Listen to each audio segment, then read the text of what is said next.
Café Sin Rosca presenta Otras Voces, un diálogo abierto, sin restricciones, otras voces, insumos para el debate. Bienvenidos.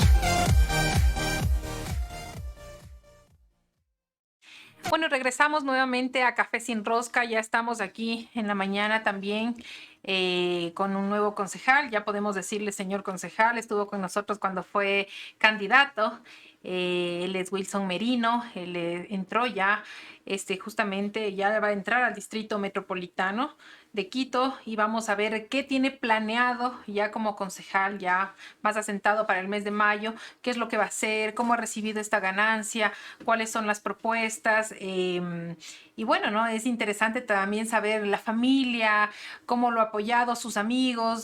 Vimos que también al día siguiente de que se supo los resultados estuvieron limpiando la ciudad, que eso es un acto muy importante. Y yo creo que así como ensucian, así mismo limpiaron y me parece perfecto. Yo eso lo destaco mucho de ti, Wilson. Yo creo que esa misma alegría, esa misma convicción cuando nos vimos cuando eras candidato, creo que esperemos de que tú puedas cumplir un rol importante, de que muchos quiteños han depositado ese voto, quiteños y quiteñas han depositado ese voto para que tú puedas ayudarles más allá a construir una ciudad nueva, con ética, con profesionalismo y sobre todo con la convicción de ayudar a los demás. Bienvenido a Café Sin Rosca. Bueno, ¿cómo estuvo la ganancia? ¿Festejaron, no festejaron, aparte de la limpieza que hubo el día siguiente? Muchas gracias, Priscila. Solo quería confirmar si está bien el micrófono desde ahí, si se escucha Sí, bien. sí, estamos.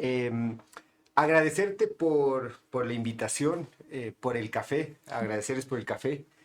eh, Empezar pidiéndote que quizás me sigas diciendo Wilson o Wii. Eso de señor concejal todavía me suena medio raro y no sé si es que me vaya a acostumbrar. Así que bueno, con el cariño de siempre, Wii, Wilson, para ti y para todos los amigos de Hoja de Ruta siempre. Gracias. Lo segundo es decirte que nos inunda la alegría, evidentemente, ¿no? Pero sobre todo el sentido de responsabilidad de que este triunfo nos permite estar a la altura de las expectativas de los quiteños y quiteñas. En nuestro caso hay un sentido de urgencia, ¿no? O sea, no es momento para festejar, es creo que un momento de reflexionar, de organizarse para poder actuar, ¿no? Hay enormes necesidades en la ciudad de Quito. Yo particularmente estoy muy conmovido con las personas que viven en situación de calle, ¿no?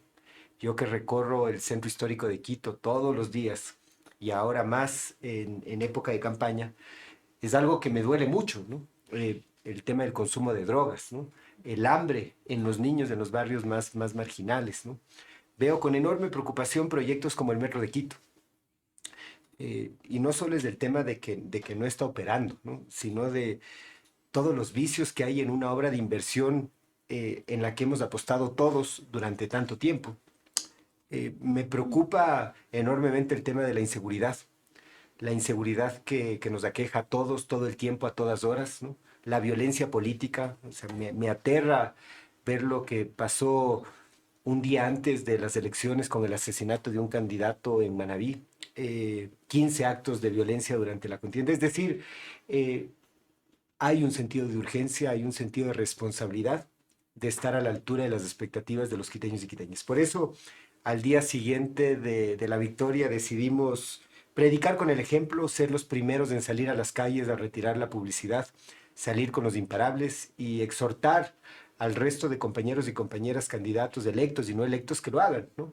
A la final hay un sentido de cuidar la ciudad, proteger a la ciudad, ¿no? Creo que hay que ir más allá. El otro día yo lo decía, creo que hay que, ya desde el rol de concejal, pensar en una ordenanza que prohíba la colocación de plásticos con publicidad electoral en los postes de alumbrado eléctrico, por ejemplo, ¿no? O sea, es, es algo que hay que avanzar, ¿no? O sea, es en una lógica ambiental, ¿no? Desde las cosas pequeñas.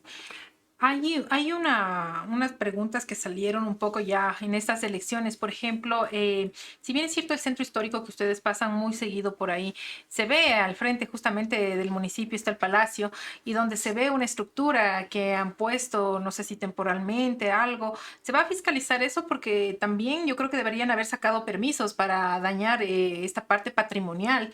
No por ser presidente, no por ser gobierno, voy a hacer lo que a mí me dé la gana sin respetar la ciudad que lo acoge, que es Quito.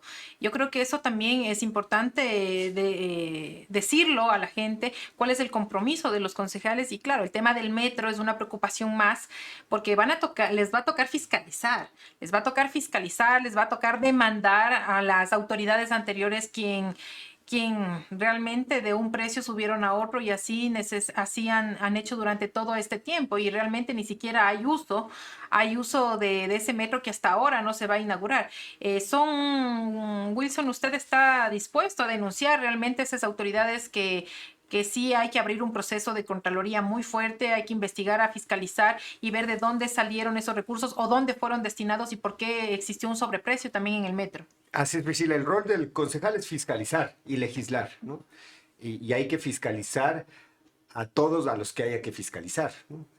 Si es que hay afectación a la ciudad, el municipio de Quito tiene que fiscalizar, venga de quien venga.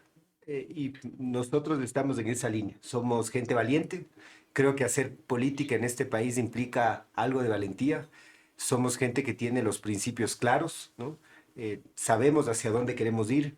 Hay un plan de ciudad que se lo ha elaborado bajo el liderazgo del Pavel, pero donde han participado quiteños y quiteñas, técnicos en diferentes áreas, y hay un sentido de urgencia, ¿no? La ciudad está abandonada, es tierra de nadie, aquí todo el mundo hace lo que le da la gana. Probablemente empezando por las propias autoridades, ¿no? Que sin contemplación de lo patrimonial, finalmente hacen construcciones muchas veces sin los permisos, ¿no? De mi lado encontrará siempre frontalidad, ¿no?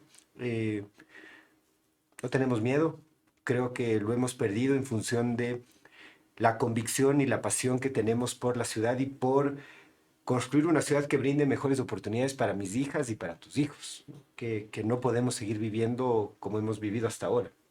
Creo que hay que humanizar a nuestra sociedad, creo que hay un cambio cultural que hay que dar, creo que hay que desterrar el odio político, la polarización. Creo que este debería ser un momento de conciliar posiciones, ¿no? De poder trabajar todos hacia una misma dirección, de trabajar juntos, reconocernos. Creo que ese es el desafío de fondo que tenemos, ¿no? El Pavel llega con 7 concejales, probablemente somos la mayor minoría dentro del Consejo Metropolitano, pero seguimos siendo minoría. Y hay que construir consensos para que la agenda ciudadana, la agenda que hemos planteado desde el proyecto Quito Renazca, finalmente se pueda plantear. Ayer, con todo el tema de las elecciones, las redes sociales se comenzaron a plantear desde la directora de Revista Vistazo y entre otros lectores políticos, expertos en estrategias, según ellos, mencionaron que aquí la estrategia para Quito como tal, es dividirla: un alcalde para el norte, un alcalde para el sur y por último un alcalde para los valles. Bueno, yo realmente me asusté.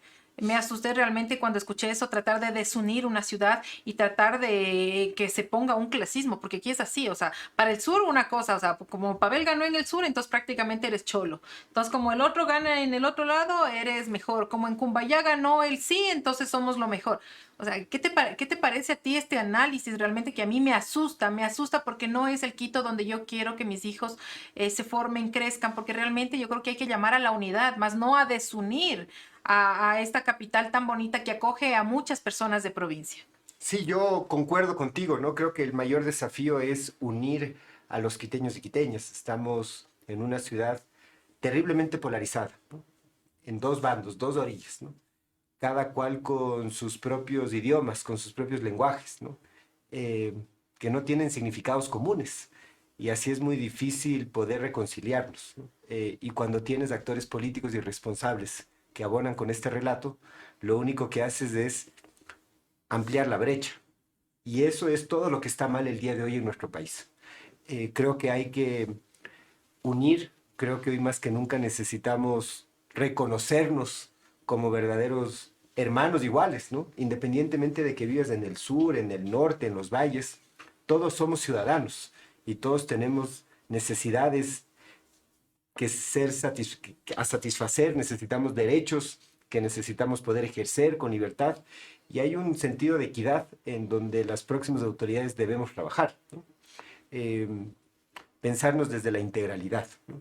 Y comenzar a ayudar a quienes más sufren.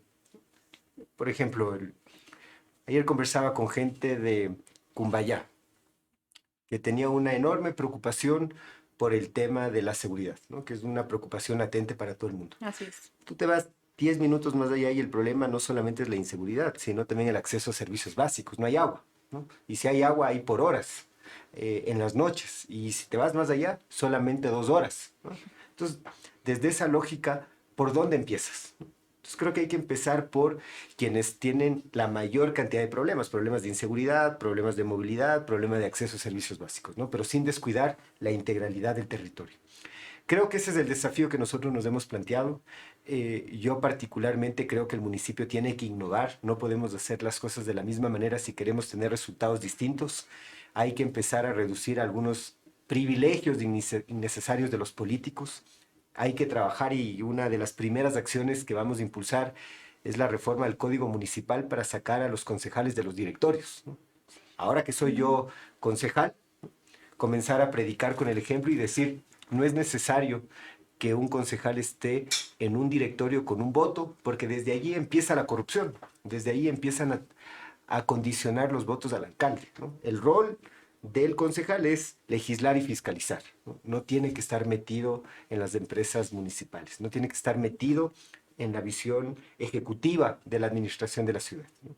Nosotros tenemos que darle al Pavel las ordenanzas que él necesita y darle tranquilidad para que él con su equipo puedan provocar los cambios que plantearon en su plan de ciudad. Bueno, yo creo que también ahora con esta elección de la alcaldía con Pavel Muñoz, que bueno, es un técnico, él conoce realmente más de estrategia de planificación, también es importante el apoyo que han de tener desde la prefectura, porque también llegar con prefecta y alcaldía juntos como equipo, eso no se ha visto hace muchos años atrás y yo creo que eso va a ser muy importante para trabajar en conjunto desde la prefectura con las alcaldías y yo creo que eso le va a dar un puntal fuerte a ustedes como equipo. Claro que si bien ingresaron por un partido político de la Revolución Ciudadana a ustedes, pero ya en el acto de ser alcalde, concejales, ya son un solo equipo, un solo pueblo, ya no hay esas banderas políticas que así se debería ver, ¿no? Lo que acabaste de decir es lo fundamental, hacer equipo, aprender a trabajar en equipo, ¿no? Que eso es algo que yo siento que en el Ecuador sabemos muy poco, hay mucho individualismo, siempre pensamos desde el yo y no desde el nosotros. Creo que desde la candidatura del Pavel se mostró ese desprendimiento y el pensar en equipo, esta primera alianza entre el Movimiento Imparables y la Revolución Ciudadana, que le ha permitido al Pavel llegar a la alcaldía de Quito y que nos ha permitido a nosotros tener una curul, ¿no? El Movimiento Imparables ya tiene una primera curul. Creo que la posibilidad de articular esfuerzos con la prefectura es algo muy positivo. Hay mucha duplicidad en muchos temas y hay una necesidad de pensarnos como ciudad-región, ¿no? No solamente pensarnos como Quito, sino como un distrito metropolitano de Quito dentro de una región más amplia, donde otras cosas está el territorio del Chocó andino, ¿no? Que genera enormes potencialidades para la ciudad y para la provincia. Pero creo que este equipo tiene que ser más grande, tiene que estar conformado también por la academia, ¿no? Tenemos que recuperar la confianza y que la academia se una. Tiene que estar compuesto por los medios alternativos sobre todo, que nos permitan amplificar noticias y que la gente esté enterada y comenzar a educar y provocar ese cambio cultural. Necesitamos que el sector privado también se sume a este desafío, ¿no? Necesitamos reactivar la economía, necesitamos multiplicar fuentes de empleo. Y aunque no nos guste a muchos el accionar del gobierno nacional, en algunos temas vamos a tener que hacer equipo, ¿no? El tema del metro, por ejemplo, ¿no? El presidente ha hecho un ofrecimiento a Quito de absorber parte de la deuda, ¿no? Entonces, a la final eso tiene que suceder para liberar el techo de endeudamiento que tiene Quito y poder avanzar en la extensión del metro hacia el norte y el sur, en función de los estudios técnicos, ¿no? Entonces, creo que hoy ya como autoridades electas la responsabilidad es apuntalar un liderazgo colaborativo, fijar el cómo resolver las necesidades de la gente y dejar a un lado estos intereses superficiales y mezquinos de la vieja política que tanta indignación genera a la ciudad, a la ciudadanía, perdón, en términos generales. Yo tengo una preocupación en algunos temas que es que difícil abordar, lógicamente, por las propuestas, por a veces, muchas veces el odio, el rencor que ha habido. Una medida democrática muchas veces ciudadana es la protesta social y estas preguntas han causado mucha resistencia para unos, en cambio para otros es favorable. Pero si llegan a Quito a existir, como está en la actualidad, actualmente el tema político está muy complicado, muy difícil con todas estas elecciones del 5 de febrero, con un gobierno que prácticamente se cae, con un gobierno que ya no tiene respaldo de nada. Si una de las salidas que están en la Constitución son las protestas sociales y tenemos que movilizarnos como alguna vez nosotros ya lo hemos hecho, ¿qué va a pasar con esta alcaldía? ¿Qué va a pasar con los concejales? ¿Nos van a prohibir la entrada? Como muchos candidatos lo dijeron que aquí no se llega a Quito, porque hay que decirlo, Quito es la capital de la República y Quito es la parte política, Quito es la representación de estas protestas que también lo hacen a nivel nacional, pero Quito, aquí están muchos grupos tratando de ingresar justamente para exigir justicias. No vemos en el hecho de hacer daño a las calles, de hacer daño a las paredes, pero sí es un derecho en rechazo a muchas actuaciones, no del concejal ni mucho menos de los alcaldes, sino del gobierno como tal. No hay educación, no hay salud, no hay empleo, hay muchas personas que han migrado, pero ¿qué va a pasar con estas protestas sociales si llegan a ver en Quito en cualquier escenario en estos próximos 4 o 5 años? Yo creo que lo principal es afectar a las causas estructurales que motivan que la gente salga a las calles, ¿no? Reducir la pobreza, la enorme desigualdad, la falta de oportunidades. Y si bien muchas de esas no son competencias del gobierno seccional, hay un líder al frente de la ciudad que tiene que levantar la voz, ¿no? Y que tiene que exigir al gobierno central que las cosas sucedan, que su oferta de campaña se cumpla. Creo que eso es lo primero, ¿no? Eh, lo segundo es, en función de nuestras competencias, hacer el mayor esfuerzo para resolver la vida de la gente, ¿no? O sea, este es el tiempo de actuar, ¿no? La política está en un momento de crisis, la gente no confía en la política. Si bien ganamos las elecciones, yo sentí muchísima apatía en esta contienda. A la gente no le interesa la No, política, el ¿no? nulo está cerca del 18%, ¿no? Que es un porcentaje en estas elecciones. Y la gente en nuestro país vota obligada, ¿no? Que creo que eso es algo que también habría que Sí, comenzar a por discutir. la multa y el documento que de ley se tiene que tener para Exactamente. todo. Entonces hay ciertas cosas que hay que empezar a discutir. Yo he participado en muchas marchas durante toda mi vida, ¿no? Algunas de ellas incluso he ido con mis hijas, ¿no? Las marchas por el ambiente, las marchas motivadas por las mujeres, ¿no? He ido en compañía de mis hijas y he sentido con ellas bastante preocupación muchas veces, ¿no? Si bien han sido marchas pacíficas, familiares, en fin, uno no sabe qué puede pasar cuando tienes instituciones Antiderechos humanos. en las que no confías, ¿no? Para ponerlo quizás en un lenguaje Más suave. más suave. Eh, yo creo que hay que cambiar las lógicas, ¿no? Yo, por ejemplo, pensaba, ¿qué tal si es que en el trayecto en el que hay las marchas, desde el municipio de Quito se ponen grandes lienzos para que la gente pueda expresar lo que está sintiendo, ¿no? En vez de pintar en las paredes, pintar en grandes lienzos en diferentes partes de la ruta, donde finalmente la gente se pueda expresar. Porque a la final, la protesta, cuando es pacífica, lo que visibiliza es la voz del pueblo, la voz de la ciudadanía en función de la lucha de ciertas causas, ¿no? Entonces, en vez de minimizarlas o reducirlas, ¿no? Lo que hay que hacer es, de alguna manera, comprenderlas, ¿no? Y escuchar con atención, ¿no? Si es que tú tienes un gran lienzo donde la gente plasma sus mensajes, incluso puede terminar siendo un legado para la ciudad, que puede estar dentro de los museos y decir, aquí pasó esto, aquí vino la gente y se movilizó, ¿no? Creo que lo que hay que hacer es establecer lugares seguros, poner a la gente en el centro, evidentemente cuidar del patrimonio, ¿no? El centro histórico de Quito es el centro político, pero también es el centro patrimonial. Entonces creo que hay que, de alguna manera, comprender que la gente se moviliza a Quito, al centro histórico, porque ejemplifica el poder político, pero también hay que entender que hay un patrimonio eh, que debemos cuidar, ¿no? Entonces creo que hay que comenzar a pensarnos en dos vías. Yo particularmente creo en la participación ciudadana cuando es auténtica, cuando es vibrante. Yo creo en la protesta pacífica. O sea, creo que muchas de las conquistas no han venido por parte de la gente, de los políticos, sino por la calle, por la lucha, por la perseverancia, ¿no? Y cuando esta está organizada, la gente está informada y la gente tiene convicción de que las cosas cambien, a las autoridades que tenemos un chip distinto, lo que nos queda es generar las condiciones mínimas para que esto pueda suceder. Bueno, y eso no quiere decir que Wilson sea golpista, no, ojo. Que No, quiera una marcha pacífica no es el golpismo, que estemos en las calles no es el pero golpismo, mira, ¿no? si es que los niños, por ejemplo, y los adolescentes tienen una marcha por el ambiente, ¿no? Es algo que hay que promover porque quienes van a heredar las consecuencias de nuestra irresponsabilidad por no actuar frente al cambio climático son ellos. Entonces ellos tienen el chip, por eso ellos salen, porque ellos ya más o menos van viendo lo que el mundo que van a heredar, ¿no? Si las mujeres el día de hoy no tienen decisión sobre su cuerpo, ¿no? Y quieren salir a las calles, pues ahí hay una causa súper legítima que hay que promover, ¿no? Si las desigualdades, la pobreza es tan aguda, ¿no? Y la gente no tiene cómo alimentar a sus guaguas, la gente tiene que expresarse y las autoridades tienen que escuchar, ¿no? Entonces creo que ahí hay una necesidad importante de pensarse la política de manera distinta, ¿no? Cuando la gente, el no, por ejemplo, ¿no? Ayer ha dicho el presidente que ahora va a escuchar, ¿no? Eh, Creo que nos pudimos haber evitado este desperdicio de recursos en una consulta popular promulgada por un presidente al que nadie confía, si es que quizá recorría los barrios, ¿no? Populares, no los lugares a los que le llevan, ¿no? No San Borondón, no la zona del casco norte de la ciudad, ¿no?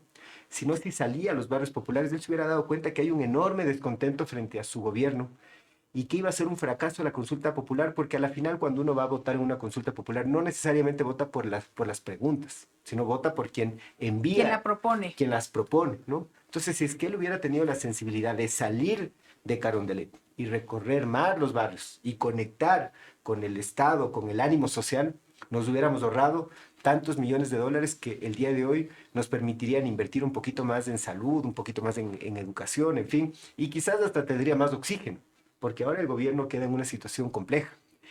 Creo que ese es el desafío que tenemos todas las autoridades, ¿no?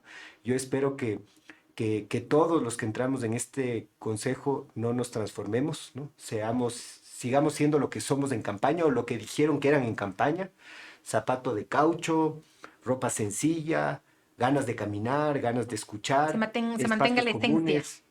Ojalá, ¿no? Porque en política te Así pintan es. una cosa en redes sociales y en época de campaña, y luego cuando están en estados, en espacios institucionales, son de unas elegancias, pero impresionantes, Yo ¿no? quiero ver algunos concejales en los mercados como estuvieron comiendo, yo quiero ver algunos concejales en las calles, Las con la señora de mingas, la claro, tienda, con la recogiendo la motoguadaña, bolsa, sí, con la señora en las claro, calles, o sea, claro, yo quiero ver este escenario si realmente lo cumple, porque exactamente, creo que sacarle a los concejales de las direcciones y de sus escritorios también les va a mover un poco. totalmente.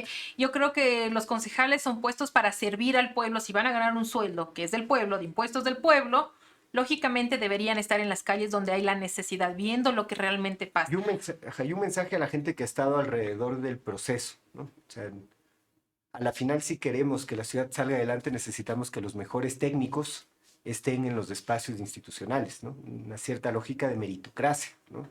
Porque muchas veces de la política la gente se pega en función de ciertos intereses individuales, ¿no? Además de en un país donde no hay empleo. Entonces creo que ahí hay una enorme responsabilidad de que las personas que acompañen este proceso de cambio sean personas competentes, que tengan experiencia, conocimiento técnico para los diferentes espacios. ¿Y qué va a pasar en el tema de corrupción? Eso preocupa también a la ciudadanía y fue una de las cosas con porcentaje más alto que le preocupaba que lleguen las nuevas autoridades y la corrupción se siga manteniendo en el municipio.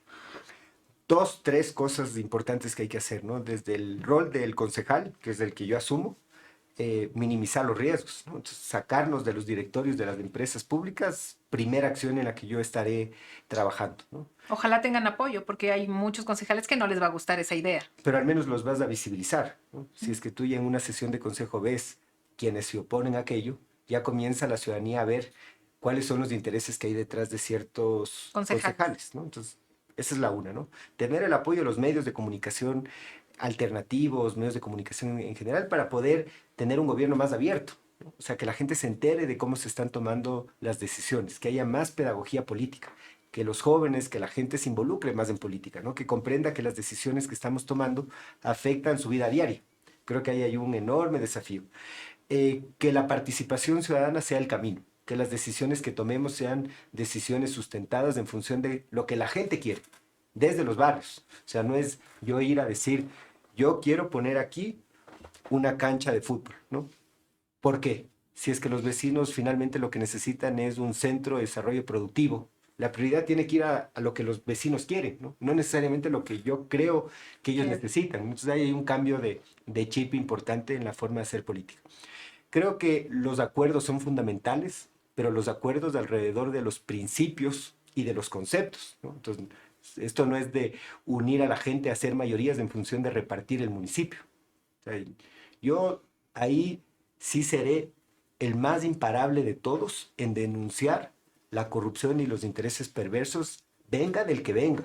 Si es que hay un compañero mío que está condicionando al alcalde espacios de poder para dar su voto, chao, a ese seremos los primeros en denunciar, ¿no? Creo que hoy más que nunca se necesita unidad sobre la base de principios, valores y conceptos. Si el concepto en la movilidad, por ejemplo, es la movilidad sostenible, lo que nos tiene que unir es eso, e invertir el triángulo de la movilidad y poner en el centro, en la prioridad al peatón, por ejemplo, ¿no? Ese es el cambio que tenemos que dar. Si el día de mañana viene alguien a decir, abramos más vías para que hayan más carros, ¿no? Evidentemente no contará con nosotros, o al menos no contará conmigo, porque el concepto que está planteado en el plan Quito Renace es un concepto de movilidad sostenible. Cuando vengan a decirnos, trabajemos porque Quito tenga más veredas, vamos. Trabajemos para que haya más ciclovías, vamos. Trabajemos para que haya un transporte público masivo de calidad, vamos, ¿no? Creo que hay un enorme desafío de construir esa unidad en base a esos conceptos.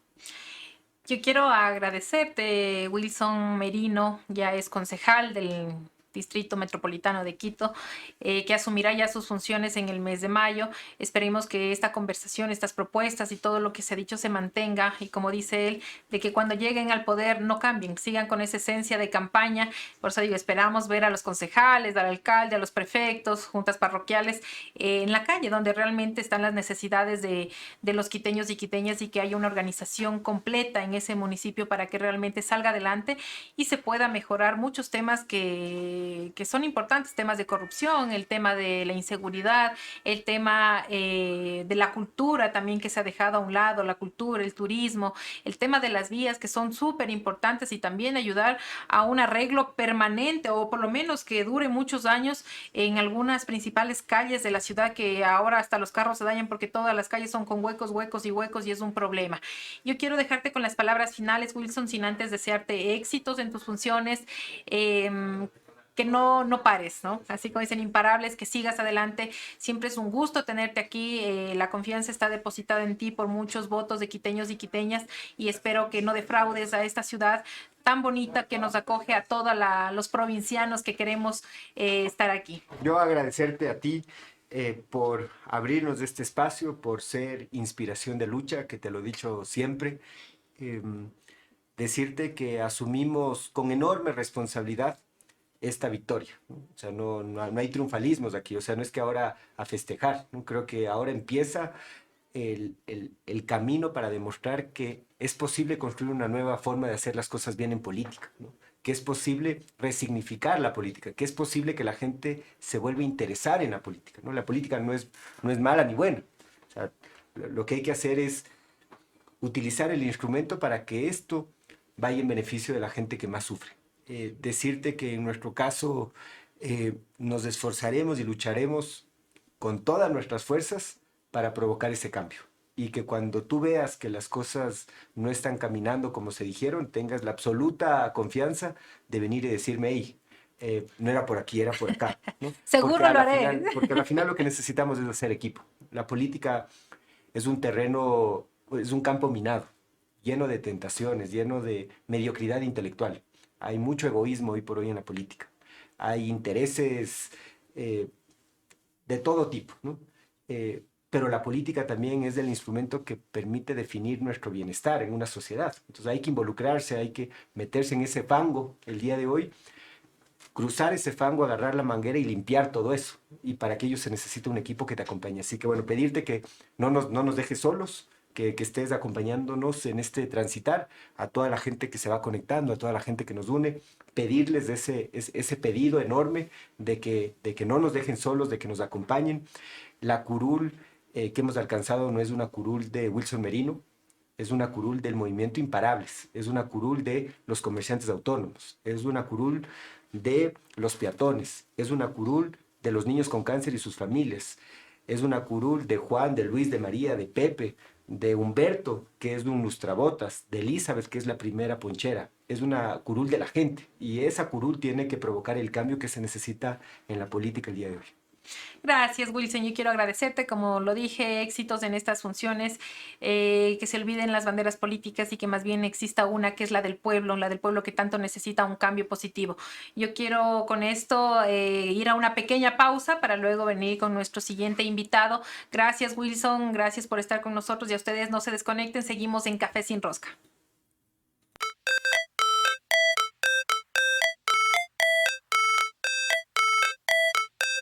Recuerda visitarnos en todas nuestras redes sociales.